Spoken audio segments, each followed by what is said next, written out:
Sword of Omens tells me that you're watching Southern Comic Geek. Thundercats. Ho! Good afternoon, good morning, good evening, wherever you're at when you're watching this, whether you're watching it now or on the rewind. We appreciate you watching. Thank you for those of you who are here. We've got some folks hanging out here early. Scarecrow, what is going on? Perry's Comics, changing up that emoji, trying to throw people off. What is going on? I'm just going to ask what that emoji avatar is of. We will just leave it to the imagination. Gene, what is going on? Howdy. So do appreciate everybody for hanging out today. So we've got several new comic book days, including some reviews of those books, as well as something I got in from Spidey's Powdered Tumblers, whose link I will drop in the chat at some point. But I'll tell a little bit more about that in just a little bit. But Spidey's Powdered Tumblers, I won something from him off of a giveaway the other day, and there you go.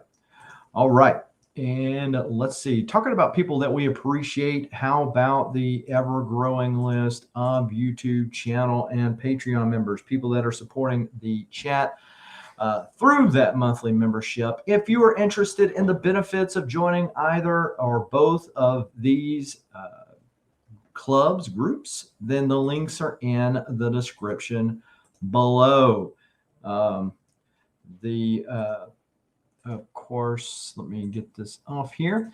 It's always a good time to save money, and you can save some money on protecting those collectibles, whether it's comic books, cards, or vinyl records, etc. You can visit BCWSupplies.com. Use the coupon code SCG at checkout to save yourself 10% on your order. And there's also a link in the description below of that. I was trying to find Spidey's Powdered Tumblers. I know, I'm almost positive he is on YouTube. Yeah, there he is right there. All right, so he's at 230 subscribers. What's going on, Scott? How are you? I'm going to drop his YouTube link in the chat here. And then I'll also drop his Instagram link in the chat here. All right, so there you go. Appreciate it. And hopefully everybody is doing well today or this evening, depending on when you're watching this. But the fact that you're watching it is much appreciated. All right, let's talk about, well, first off, today is the last day to get in on this month's giveaway, which is a Strange Academy #1 9.8 CGC slab. Strange Academy has got a slew load of first appearances. This is the Walmart edition. This is listed as the Walmart second printing because the first one, I believe, was red. This one is blue. So if you want to say, hey, it's a second printing, you know how these second printings are, they're lower print runs. And this is a 9.8, which is pretty commendable considering how they package those Walmart packages together. It's pretty tough to find one that's not beat up from the get-go. If you want to get in on that, that's one of the main benefits of a channel membership is that you get 10 entries to win in those giveaways every month. If you want to instead or also elect to do a super chat, for every $1 of super chat, you will get one entry to win the book, and in this case, that book. So that is what the slab for this month's going to be. So today is the last day of September, at least right now, if you're watching this live. So at the time of this recording. So if you want to do that, either join or do a super chat, then that is what you could take a chance at winning. So let's talk about Spidey's Powdered Tumbler. So I just happened to get a notification that BLC, Big Lion Cat, was going live. Spidey's Powdered Tumblers. He was over on his BLC's channel, and he was doing a giveaway for having 200 subscribers on YouTube. And I just happened to get my name in. They spin the wheel. I won first, and so I got to choose between this or another slab. And so that was pretty cool. So let me show you my winnings here. We got Deathstroke 37. This is the variant cover. This is the Matina cover, a 9/8 CGC slab. So anytime that you can win a 9/8 CGC slab for just happening to show up at the right moment is always a good thing. He also threw in a shirt, a Spidey's where this opening for this bag is here. Got a whole bunch of stickers in here as well. I'm gonna have to step up my game and get me some shirts too. I've been meaning to do a Teespring account. I've just been putting it on. Hopefully there's not a lot of rattling when it comes to the speaker. So we got the Super Chicken air freshener there. Wonder how that smells. It's opening it up on live air. Oh, it smells pretty good. All right, cool. Then we got the Spidey's powdered tumbler little hollow sticker there. We got the Super Chicken hollow sticker there. And then we got a regular Super Chicken right there. So let's take a look at this shirt here. Feel like Neil Adams. If you ever looked at Neil Adams or seen Neil Adams, he always wears blue shirts. Spidey's powdered tumblers. So there you go. He's got the little Black Widow looking spider over there. And these are his shirts. I'm not sure what all shirts he's got available. Don't know if he's got a Teespring account or whatever like that. I did drop his link to both his IG and his YouTube channel. If you're not familiar with him, go give him a sub up, give him a follow. He mainly does the laser engraving on the Yeti mugs or the Yeti-ish mugs and can put your logo on there. He's supposed to be getting back with me about getting mine on there. So I was actually kind of hoping that hey, just throw the mug in there. I'll pay for the mug and then save on shipping while you're going to do the thing. What's going on? We got Kurt up in the house, and he's here because you know he's got comics on the mind. What's going on, man? How are you? So yeah, that's what I won from Spidey's Powder Tumblers, who was on BLC's channel. Was it last week? Might have been last week. I know it wasn't that long ago.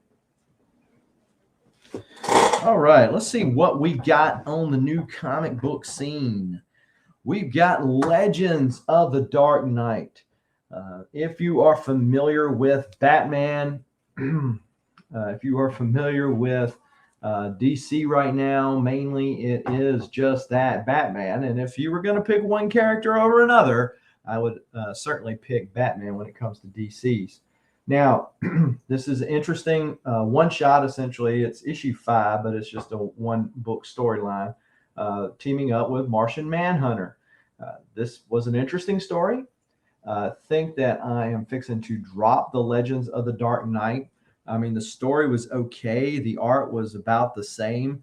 There are just so many good Batman stories out there to deal with lackluster ones. And for the most part, the ones that I've been picking up, whether it's detective comics or whether it's Batman, Batman Urban Legends, any number of the Batman or Batman-related titles like Nightwing, Robin, and those type, then they have been pretty good. And so kind of helps make you feel better about paying so much to read about one character. But I don't know. Legends of the Dark Knight, it might be on the chopping block for next month. Then we got Batman Superman number 22. Mark your calendars, Mr. Metroplex, whatever his name is, Calendar Man, going against the duo of Batman and Superman. I had got on this book when it was the Batman Who Laughs and the Infected storyline. Once that panned out, I quit. Mark from Legion of Comics.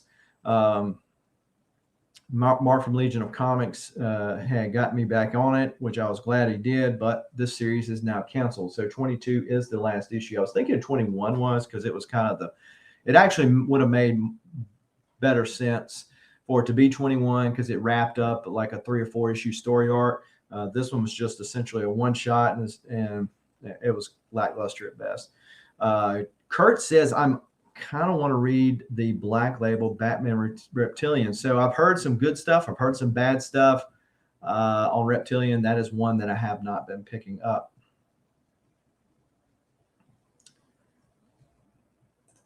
Oh, nice. Man, those are some big pickups. Hey, so look, all you got to do is put that behind you, Scarecrow, when you're on the next Saturday morning Cartoon Crew auction and sell it. And then you can get another one. But Kurt says, I'm only reading Detective, Batman, and Catwoman. So Batman and Catwoman is another one that I pick up. I think it's about ready to go on the hiatus. So then we got Deathstroke Incorporated. So this is Josh Williamson, who I'm a fan of thus far. His work on Flash, his work. He's going to be the new writer once Tinian wraps up Fear State. So he is going to be doing the Batman title. And so he's doing this one. He also is doing the Robin title. This was an interesting little deal, and it is supposed to be an ongoing series. So most of what DC puts out these days are mini or maxi series, so they go from 6 to 12 issues. But this is listed as an ongoing series, so we'll see how long it lasts. Obviously, it depends on, how the sales go. But Deathstroke, Black Canary are in there for different reasons. It explains that in the book, and they are. So Comics on the Mind says ends at 12. I believe you are right. So talking about Josh Williamson, Robin number 6. I about got the, I forget the name of the other character in here that they had kind of an almost negative space variant. DC charges $1 or $2 more for those little cardstock glossy covers than they do for these A covers. And it wasn't that good for me to come out of pocket another $1 or $2 for that cover, as opposed to this one, which was just as good in my mind. So it's kind of a fun romp, fun tale with Robin and some of the younger crew. So I think this is a mini series. Superman 78, issue 2 of 6. So if you are a fan of Christopher Reeve's Superman, or Gene Hackman as Lex Luthor. If you're a fan of the OG Superman, you will get so many nostalgic goosebumps when reading this book.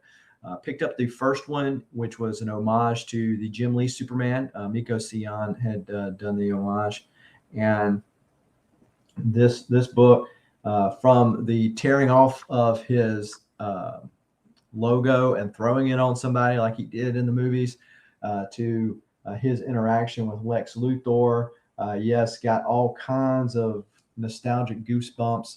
Robert Venditti is doing the writing. The art could stand to be a little bit better, but it still tells the tale. Robert Venditti is one of the writers that, if he's writing it, I'm going to give it a read, because he's just done so many things that I like. So Actual Dracula 1, Werewolf by Night number 1, from still 3 GPs left. Hope I'm not overstaying my bounds by posting this. And if I am, no, I'm not familiar with that. But yeah, Actual Dracula 1, Werewolf number 1. Wow. It's a nice pickup for sure.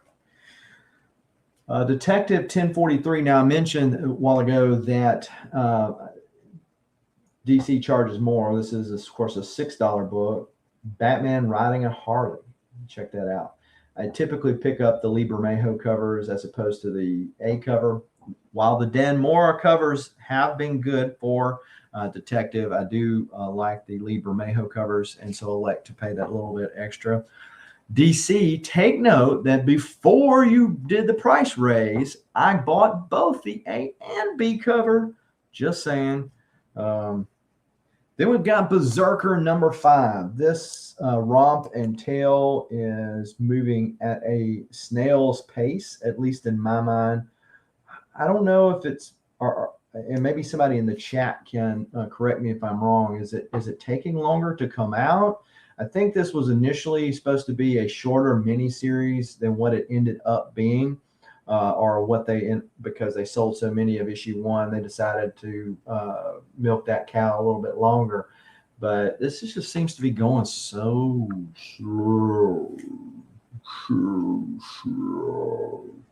And yeah, I'm not feeling it. I'm not feeling it right now. Something is killing the children. A tale that I am feeling for sure. It's a great story. This one is kind of the pause issue, if you will, because after this one, he is putting it on pause as they move into House of Slaughter, because he's going to be writing that. Of course, he's writing all these other titles. One man can only weave so many tales in his mind until they start getting crossed over, or he starts mailing it in on some. So he doesn't want to mail it in. So they're pausing it on this one as they move over into House of Slaughter next month. But with this one, Erica survives, which we knew she would, because this is just a backstory. So we kind of know the end. But she survives, and of course, nobody thought she was going to. And in this one, you get not the origin as much as kind of what's the difference between the color of the mask. You get all that in this issue. So they tell you, this mask means this, these people hunt this. There's even one that hunts dragons, which I thought was interesting. But putting that out there, just depending on the kind of interest and feedback that I get, I'm sure that Tinian can kind of build things out from there, even to the point to where other people are writing stuff within his world. So that's pretty interesting. They said, yeah, the that she says in the story, hey, I want to see a dragon, and they say that's mostly in Asian countries. Is that like typecasting or something? I don't know. Anyway, but it was very interesting to hear that or see that rather. So appreciate this. Unfortunately, Tynian and Werther, like Werther's Originals. But anyway, so like Werther was supposed to be at Dallas Fan Expo. Unfortunately, both of those were not there because I had something that's killing the children goodies, even though I sold my something is killing the children first set to a man that's in this chat. So, but anyways, we've got GPs left. Luke Cage, Hero for Hire. That's a good one. Doctor Strange #1 and Tomb of Dracula 1. DM me on IG. Old fart. Old fart. Old fart. Look at my post. Boyd's Mysteries. Okay. And then we've got Wolverine #16, or Legacy issue #358. So Wolverine's been one of the solid titles when it comes to the House of X. And this one, you can tell that this is kind of a filler issue, or maybe even setting up going into Inferno, which is the last hoorah, at least for now, from Jonathan Hickman. And I'll talk about Inferno in just a minute. But this, you could tell that in this storyline, it's kind of rapid and put some things in order to be able to tie into Inferno. But with Kubert's art, Ben Percy on the writing, Wolverine has definitely been like age-old type Wolverine, hack slash type of Wolverine. And if you like that, French from Mystery Box. Okay, well, that makes more sense. And I did take French in school because I was naive to believe that taking French class they would teach you how to French kiss, but found that wasn't the case. And found that it was a lot harder than Spanish.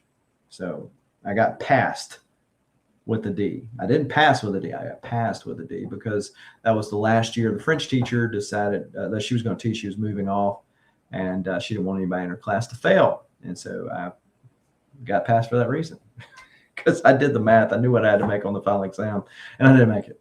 So anyway, we got Inferno #1. So per usual, Marvel cannot come up with any new idea names, no new idea characters. Everything has to be a spinoff of something else. And so if you remember from back in the day when they had Inferno, mainly that was the Goblin Queen, aka Madeline Pryor, taking at that time Baby Cable, or Nathan Summers, and all the demons come up, and that's at the end of that. Spoiler alert, that's when Magic turns back into a little girl until after she dies of the legacy virus and comes back at some point again as a teenager.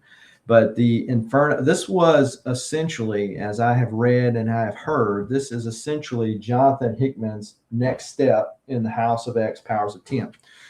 So if you are like me and have, for the most part, for most of the issues of X-Men or X-Men related titles since House of X and Powers of 10 were released, felt underwhelmed, this is why, because this was the next step in the evolutionary process. The comic collector, what's going on, Tim? How are you? So anyways, this is Jonathan Hickman's last hurrah. This is his grand plan for the next step of things. So that tells me that the Swords of 10 thing was just a bunch of Teeny Howard garbage, which I read it and I knew that that was the case. At least that's one man's opinion. But this feels like the natural succession to House of X Powers of 10. There are several scenes in the book that are, I feel like, in the future, that they're not really happening as of now, but they're callbacks also to those House of X Powers of 10 stories. And so I think he's going to tie it together. Once it ties together, where does that leave Krakoa? Where does that leave the X-Men? I don't know. Hopefully it's a giant reset back to more classic type X-Men, which, talking about that, well, I'll talk about the current X-Men title in a minute, but it is definitely needing a reset at this point. Reset of writers in particular, people that actually know the X-Men, can appreciate the X-Men, instead of doing what they are doing. So we've got crossover number 8. Wish this I'm fixing to crossover off of my pull list. This is the Megan Hutchinson.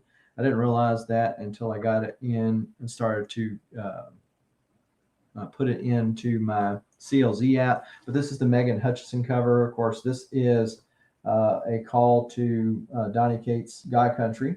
And then this is a call to Tomahawk. I think it's the name of that story, Donny Cates' story as well.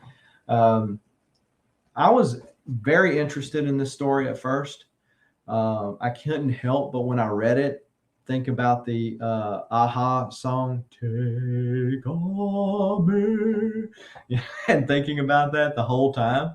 I think there was even an homage cover to that for one of the crossover number 1s. But the story in between with Chip Zdarsky in it and just being delayed, I have totally lost interest in this thing. After this lackluster issue, I don't know that I'm going to pick up any more of them.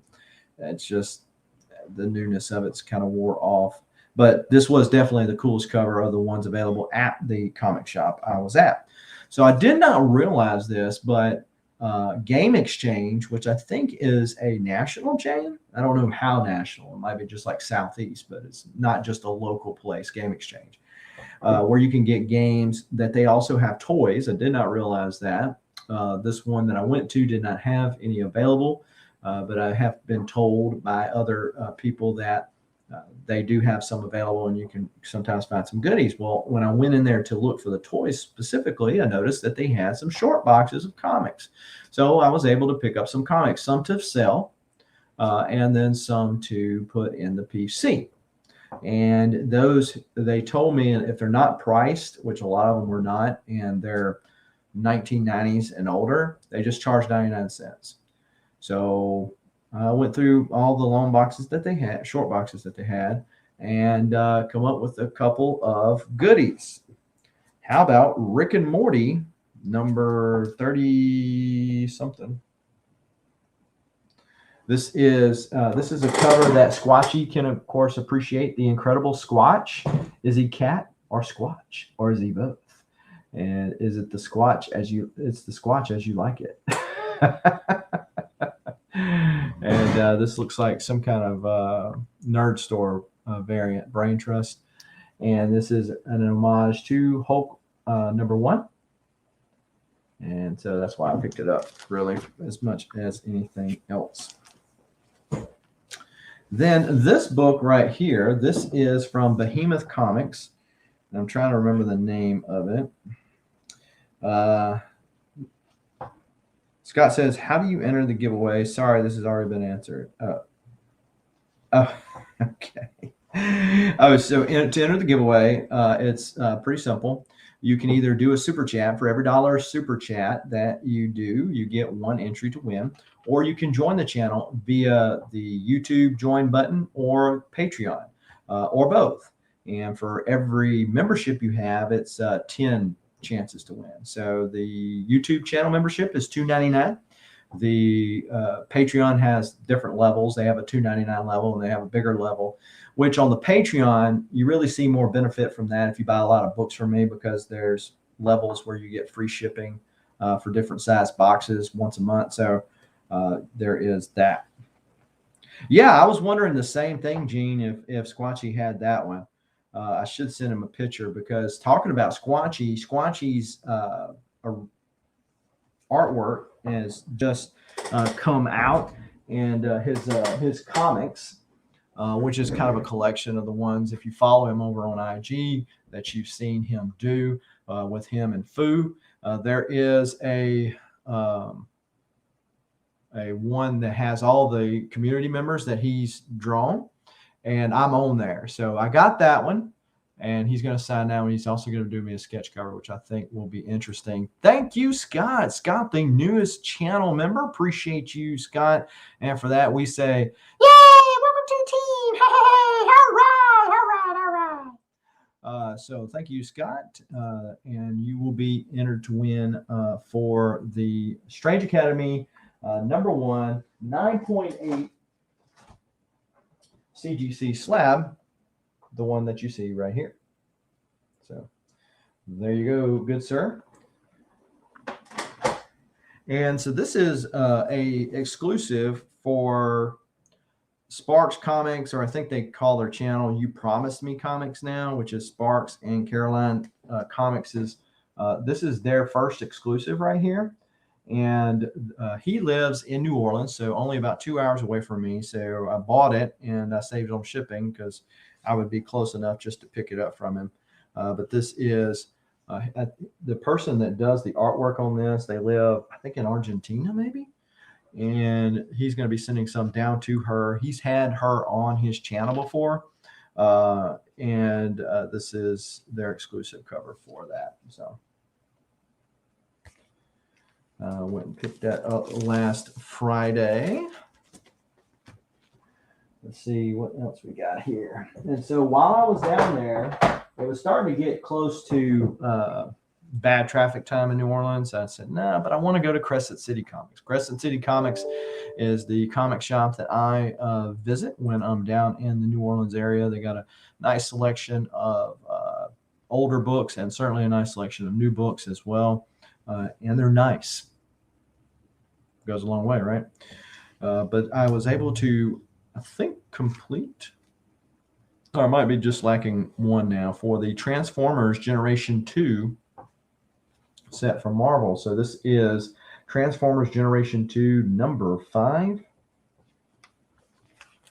number 11, number 12, which is the last issue. And I think that is, yep. And those are the Transformers Generation 2 that I needed. The last issue is the biggest one. They're not that hard to pick up. I know, right? I mean, who would think it? You know, that you actually treat your customers nice, have nice conversations with them about comics, and, you know, try to help them out where you can. It's a lost art for sure. Got Exo Manowar number 6. This is the current run of Exo as a Valiant collector, as someone who is a completionist. I have, for the most part, Shadow Man would be the big exception to this. Of course, they're not running a Bloodshot. So the only titles that Valiant is currently running is Exo, Ninjak, Shadow Man, and they're fixing to start back up Harbinger, which I'm not too thrilled about. But EXO is probably my second favorite, and that's not saying much. Dennis Hopeless Haslam is writing it, and it's very lackluster. And so, but I get it. So there you go. Eat the Rich, number 2. We find out a little bit more about the situation of the help that is invited to the dinner for a different reason than everybody else is. And the outsider, as she's pictured here, at the end, they say, yeah, we need to talk to you about what you saw the other night. Like, oh, crap. Hey, you want to go out for a bite to eat? You know, that just takes on a whole different meaning with these people. So we'll see how it continues to pan out. We got Moon Knight, number 3. And so I picked these up late Friday when I went to Crescent City. My shop was already out of these. And like I said, Crescent City has a good selection of new books too. So Moon Knight number 3, this is the first full appearance of Hunter's Moon. This is Steve McNiven homaging Jay Lee, which he's homaged Stephen Platt and several other people as well. And it's an interesting premise, this Moon Knight run. It's only 3 issues in, so I don't know if it's kind of too early to tell if it is going to be a runaway hit or not. And then another one that we are only 3 issues in, but I am digging, and that is the X-Men issue. Jerry Duggan, probably his breakout, if you want to call it that, series was the Deadpool series. Since then, Marauders was hit and miss for me. He's had some other series. Oh, Savage Avengers. That was pretty good starting out, and it kind of lost its fizzle. But this is so far so good. The art is still great, and Duggan is writing some classic X-Men. So these are the X-Men team that the world sees. This is the X-Men team that lives in the treehouse in the United States, and these are the ones they say. So it has more of a classic X-Men vibe for that reason.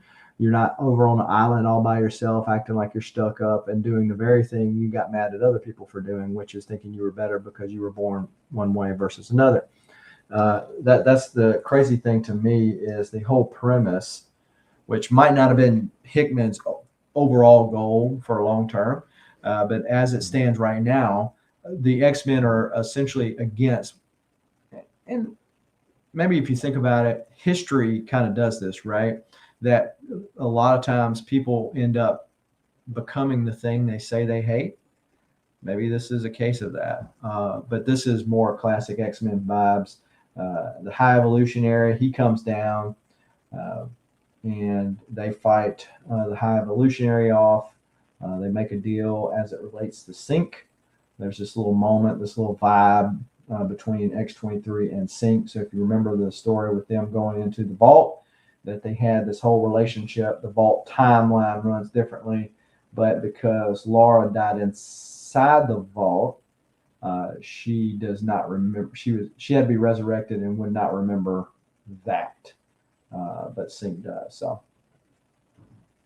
but I like the makeup of the team as far as the members. I think it's balanced out, and I think the chemistry's pretty good, at least right now. We're only on number 3.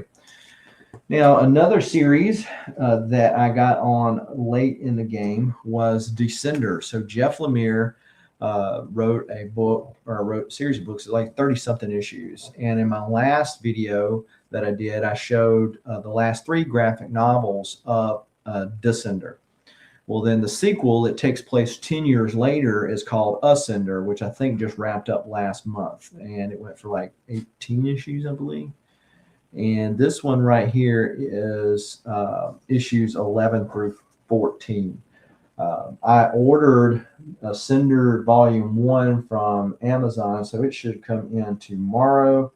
And then I had accidentally previously ordered Ascender Volume 2, thinking I was ordering Descender Volume 2, so I just had it, and I went ahead and got 3 while I was at the comic shop, and because 18 just came out last month. The last 4 issues aren't ready yet, but I literally binged read this. And some books, especially nowadays, where thanks, Gene. Especially nowadays, where the aftermarket of omnibuses and graphic novels is a much bigger thing than what it was years ago. Obviously, these books are written more geared and read better sometimes in a graphic novel form as opposed to a monthly floppy. And if I was reading Descender, this is how much I liked it. If I was reading Descender when it came out monthly, I would be so ticked about every month. I'd be like, oh crap, now I gotta wait another month to watch this.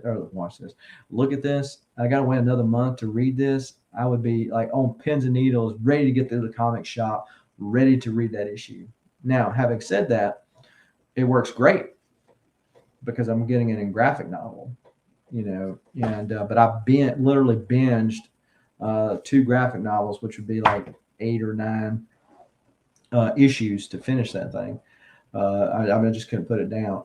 That's what you want. If you're going to sell graphic novels or if you're going to sell floppies, you got to have people so ready for your content, whatever your content is, that people flock to it. And the fact that you have people that say, oh, well, nobody likes anything new. No, DC and Marvel are not willing to take any chances on anything new unless it's to promote an agenda, i.e. Tim Drake all of a sudden being a different sexual orientation than what he's been ever since he was released back in the late 80s.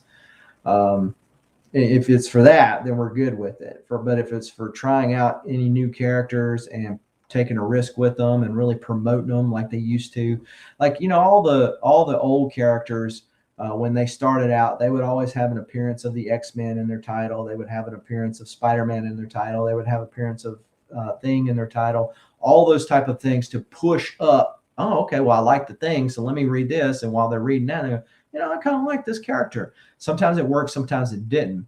But they would take that risk. The House of Ideas, Marvel, would take that risk, and DC did it too, to try to get that new IP that people would buy into and then therefore buy all this other kind of stuff.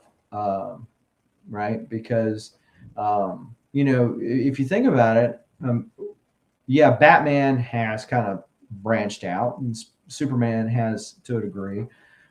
Spider-Man certainly has, which came much later. But think about past that. Really, what family of characters can have we seen that branching out of their Wolverine did, but Wolverine's a Bronze Age character. If Wolverine came out in today's time, they wouldn't give him a second thought, because should we, is what they would ask. But now Wolverine carries his own title, has for quite some time, separate than all the rest of the X-Men, is what I mean by that. Whereas some of the X-Men can't really sell enough. Wolverine's cool enough that he sells enough. Then you have derivatives of him like an X-23 that have their own following now. But that's a result of X-Men. But think about Wolverine. Wolverine was in the Hulk title. That's the way they tied it up and tied it all together, trying to in a neat bun. They took risk, is what I'm getting at. And so it's not that people aren't looking for new and great material. It's not that they can't make anything new in Hollywood. They just don't want to take the risk. There's too much at stake to make make those kind of mistakes, right? There's a lot more zeros at the end of those mistakes when they make them these days as opposed to before.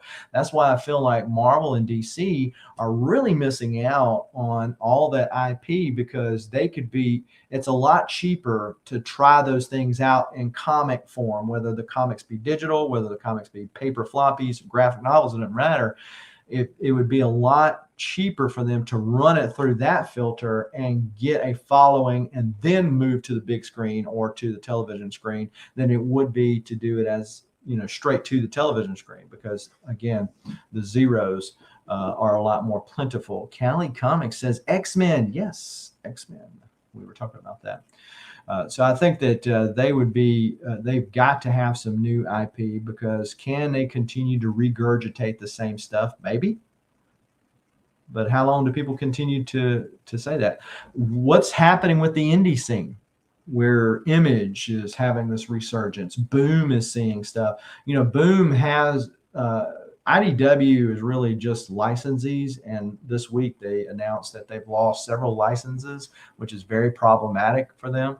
But that's another subject. But Boom kind of balances that. It has licensees like the Power Ranger stuff, but it also has original content as well. Then you have Image, where the people own the stuff, and then you have other indie publishers, up and coming ones like Scout, like AWA, and others, that people are buying the books for comics and characters they've never seen before. They don't have an emotional, nostalgic attachment to them because they saw them when they were kids, or they had a stuffed animal of them when they were kids. They actually, exactly, that's what I'm saying. Jimmy G, the comic guy, what is going on? How are you? Because they actually have good ideas. And that was one of the things I was talking about with Descender and Ascender. Okay, yeah, you got some vibes, some Star Wars vibes to it. You could kind of relate that to that, but I didn't feel it wasn't like a Star Wars knockoff by no means. And in reading it, I was like, man, this story, if I was collecting comics at the time that they originally came out, I'd been like being at the shop the day of that it came out, because I was so enthralled with that story in reading the graphic novel. So that's what you have to have. You got to have the excitement, like with the Something's Killing the Children, with your Marvel DC stuff, in order to promote new things. Because think about this, if it was Marvel and DC, they never would have taken a chance on Something's Killing the Children. Never. Because it's too risky. It's just another monster story. It's just another horror story. How many horror stories do we have in indie comics? Obviously, the collector at large likes horror stories for whatever reason. They're tired of superhero stories, maybe. But they like the horror vibe. So if they like it, give it to them. And so nobody, and so instead of Marvel or DC or even Image getting that, Boom got the Something's Killing the Children.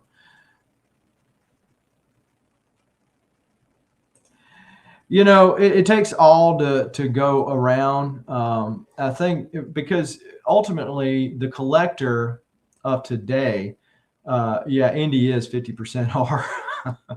But I mean, obviously they're selling it, so if the market can be big enough for everything, right?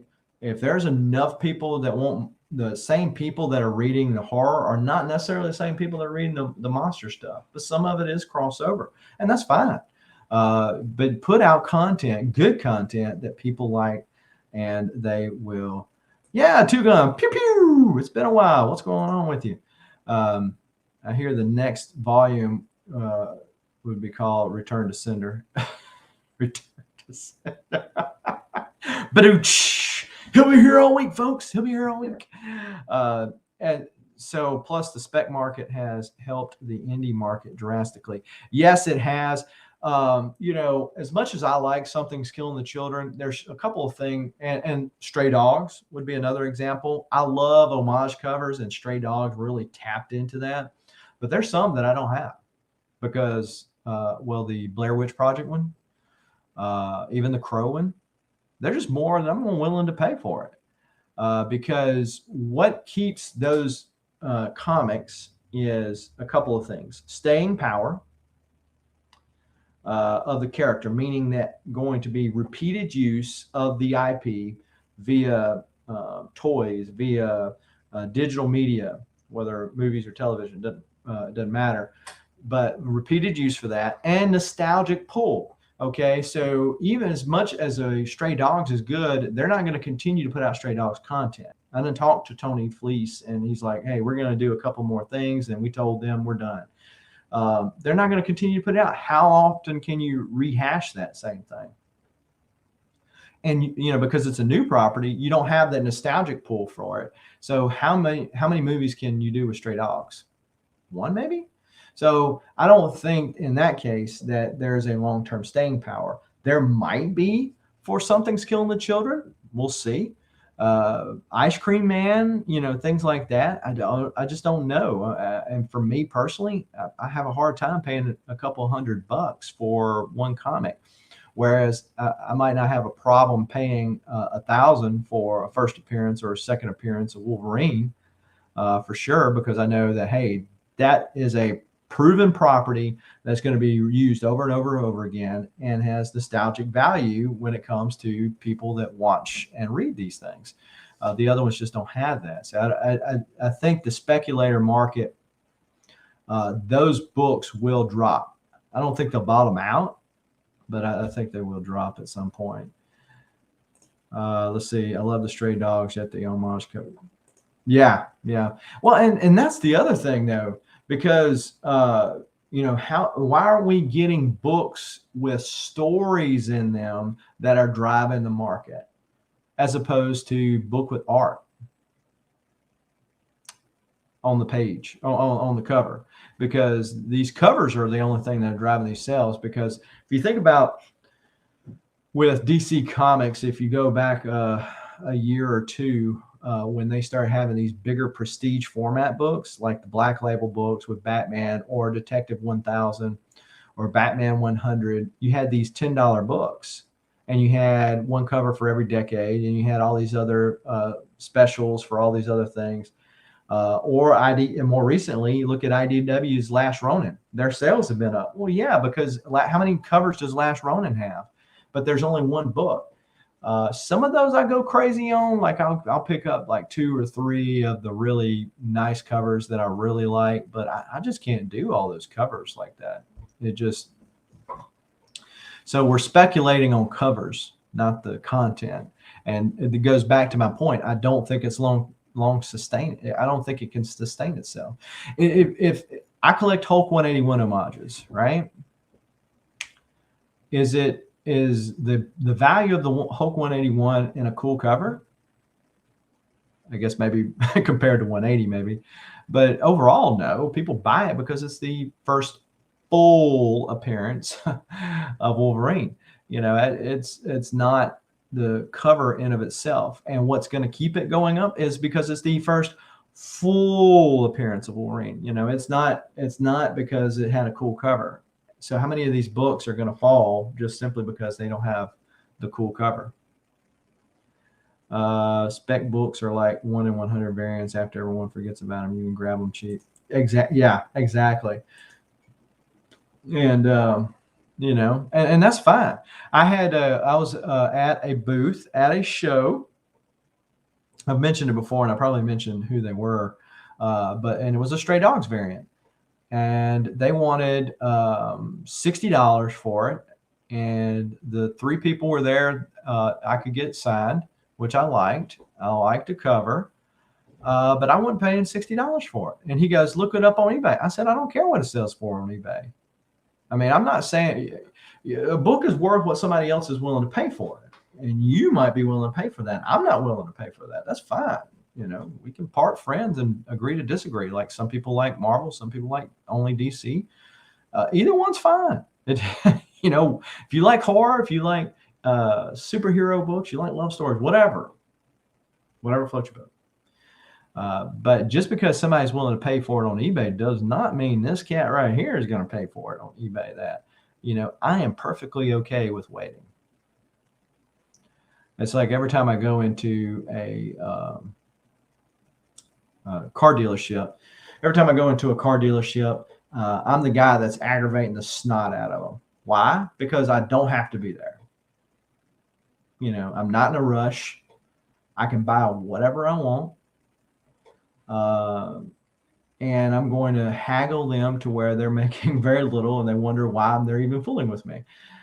So when it comes to buying comics, I don't have to have it. I'm not going to get caught up in FOMO. Not to say that it don't ever happen, but as by and large, as an overall general rule, I'm not going to worry about FOMO. I was fortunate enough when I got back into comics that a lot of the books that saw their meteoric rise, like the Hulk 181s or the giant size X-Men ones, I got them before that happened. So my Hulk 181, if I never upgrade it, I am perfectly okay with that. I got it signed by Roy Thomas. It's a 5.5. It is missing the Marvel value stamp, but it is. I bought it, the Hulk 180 and the Hulk 182 with it, and I paid less than $2,000 for all three. The Hulk 181 by itself is worth over that now. But if I never, if the right value came along, yeah, I might upgrade it or might add a second one to my collection. To that way, if it goes up enough and I can sell it and I don't feel bad that I sold it, want to buy it back. But if it don't, I'm fine with that too. What is going on? Discovery Bay, one of the Patreon supporters up in the chat. Appreciate you, sir, for stopping by. Yeah, but as far as the speculators, and it is aggravating because it makes you end up paying more. It is aggravating from that standpoint, or from the flippers, if you will. I mean, they go and pick up 10 copies at your LCS before you get there, and you just wanted one copy to read. It is aggravating. But the reality of it is, without them in the picture, the market falls apart. So without collectors in the picture, the market falls apart. So I think that we can all get along. I think we all should just get along. Yeah, I think we should all just get along with it and find some kind of medium ground, But that is that. So let me put these books over here. And that was enough of a rant, right? I showed these off on IG the other day. But I got the Galvatron with the bling bling, and I'm going to do a short with him blowing up Ultra Magnus over on here. So be sure to hit that bell notification so you don't miss any of that. And also finally got the Darkseid armored figure as well. So I was glad I was able to pick that up. So let me show again. I got a shirt. I won a shirt and this slab right here from Spidey's Powdered Tumblers. I dropped his IG and YouTube link. Look, y'all can see the reflection of all my long boxes over there. But yeah, so I've dropped his link in the video description. Also got a bunch of stuff from him to include, but not limited to, the Super Chicken air freshener, which actually smells pretty good. And this is this month's giveaway right here, the 9/8 CGC slab of Strange Academy #1. A slew load of appearances. This is the Walmart second print. The fact that it's a Walmart and the fact that it's a second print probably would lend to a little more rarity. And yeah, it's a 9/8 on top of that. But I imagine that Marvel is going to be utilizing that IP. Because people have compared it to Harry Potter. And I know there's certainly a lot of folks out there that like that. But that is this month's giveaway. And so today is the last day to get in on that. So if you would like to do any super chats, then those will get, every dollar super chat will get you one entry to win. And then for those of you who are Patreon and or YouTube channel members, you will get 10 chances to win. If you're a member of both, that's 20 if you're counting. And yeah, so the links to both the Patreon and the YouTube are in the video description below. This is the channel member list, people that are supporting the channel through those monthly memberships. If you see a name that you are not familiar with, most of these people put out their own content here on the YouTubes. Feel free to go check them out and tell them I sent you if you'd like. It's always a good time to protect those goodies.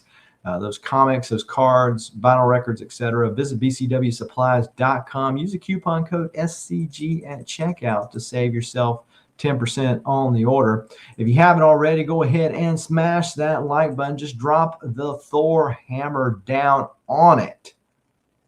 Drop the Thor hammer down on it. Now, let's talk about tonight. So tonight, I am going to be on Gary B, the Casual Comic Guys channel.